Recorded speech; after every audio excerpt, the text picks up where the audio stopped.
Cuidado com sua conduta. Parte 05, dia 5 de dezembro de 2024. E a farinha deve ser moída, amassada e assada no forno. Mas o pão chega à mesa e é finalmente comido. Mesmo assim, o apóstata deve comer do fruto de seus próprios caminhos. Não vos enganeis. Deus não se zomba. Tudo que o homem e a mulher semear, isso também se fará. Agora olhe para o apóstata, comendo o fruto de seus caminhos. Ele negligenciou a oração e, quando tenta orar, não consegue. Seus poderes de desejo, emoção, fé e súplica falharam. Ele se ajoelha um pouco, mas não consegue orar. O espírito de súplicas é entristecido e não ajuda mais em suas enfermidades. Ele pega sua Bíblia, ele começa a ler um capítulo, mas desconsiderou a palavra de Deus por tanto tempo que a considera mais uma letra morta do que uma voz viva. Embora costumava ser um livro doce antes de ele se tornar um apóstata. O ministro também é alterado. Ele costumava ouvi-lo com prazer, mas agora o pobre pregador perdeu todo o seu poder inicial. Assim pensa o desviado. Outras pessoas não pensam assim. O lugar está tão lotado, há tantos santos edificados e tantos pecadores salvos quanto antes. Mas o errante de coração começou a criticar, e agora está enredado no hábito, e critica tudo, mas nunca se alimenta da verdade. Como um louco à mesa, ele enfia o garfo no pedaço e o segura. Olha, encontra defeitos e joga no chão. Ele também não age melhor com os santos, em cuja companhia ele uma vez se deliciou.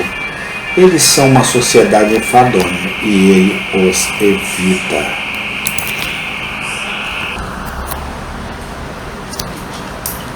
De todas as coisas que afetam sua vida espiritual, ele está cansado. Ele brincou com elas e agora não pode desfrutá-las. Ouça-o cantar, ou melhor, suspirar. Teus santos são consolados, eu sei, e ame sua casa de oração. Às vezes vou onde os outros vão, mas não encontrei conforto lá. Como pode ser diferente?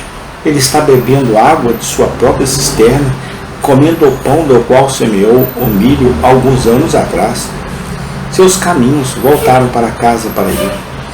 O castigo também resulta de sua conduta de outras maneiras. Ele era muito mundano e dava festas gays. E suas filhas cresceram e o magoaram com sua conduta. Ele mesmo caiu em pecado. E agora que seus filhos superam seu exemplo, o que ele pode dizer?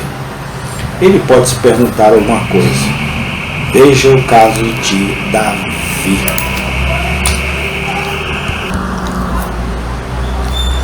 Davi caiu em grave pecado, e logo Aminon, seu filho, rivalizou com ele em iniquidade.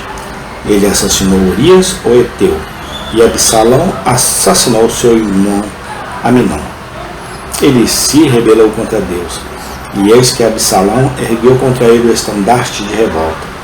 Ele perturbou as relações da família de outro homem de maneira vergonhosa, e viu sua própria família se partir em pedaços e nunca restaurar a paz, de modo que, mesmo quando ele estava morrendo, ele teve que dizer: minha casa não é assim com Deus. Ele estava cheio de seus próprios caminhos e sempre será assim, mesmo que o pecado seja esquecido. Se você enviou uma pomba ou um corvo da arca de sua alma, ele voltará para você assim como você o enviou. Que Deus nos salve de sermos desviados, para que a corrente suave de nossa vida não se transforme em uma torrente furiosa de aflição. O quarto estágio. Bendito seja Deus, e finalmente alcançado por homens e mulheres graciosos, e que misericórdia é que eles o alcançam. Por fim, eles se enchem de seus próprios caminhos em outro sentido, ou seja, saciado e insatisfeito, miserável e descontente. Eles buscaram o mundo e o conquistaram, mas agora ele perdeu todos os encantos para eles.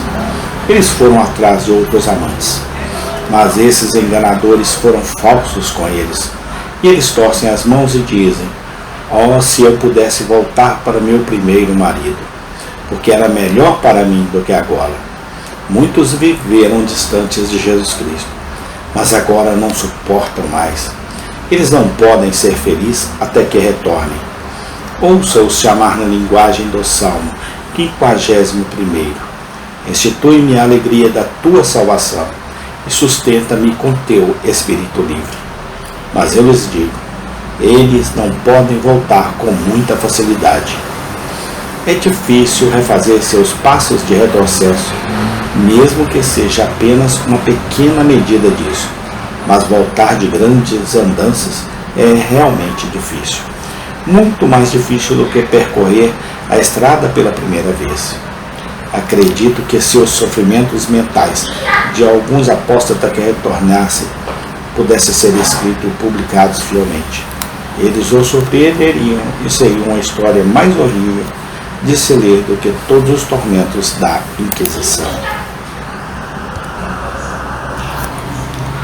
Em que torturas é colocado um homem que foi infiel à sua aliança com Deus?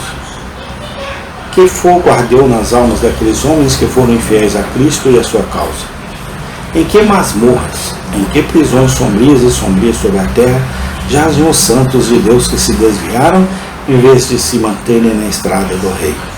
Seus suspiros e gritos, pelos quais aprenderam a agradecer, são dolorosos e terríveis de se ouvir, e nos fazem aprender que aquele que peca deve sofrer, especialmente se ele for um filho de Deus. Pois o Senhor disse de seu povo: se só a vós conheço, de todo o povo da terra. Portanto, eu os castigarei por suas iniquidades. Quem quer que não seja castigado, um filho de Deus nunca será. O Senhor permitirá que seus adversários façam 1000 coisas e não os castigará nesta vida, pois reserva a vingança para eles na vida futura. Mas quanto a seus próprios filhos, eles não podem pecar sem ser visitados com açoites. Amados amigos, vamos todos imediatamente para a cruz de uma vez, por medo de que sejamos apóstatas. Vinde, vamos ao Senhor nosso Deus, com coração contritos. Volte. Amém.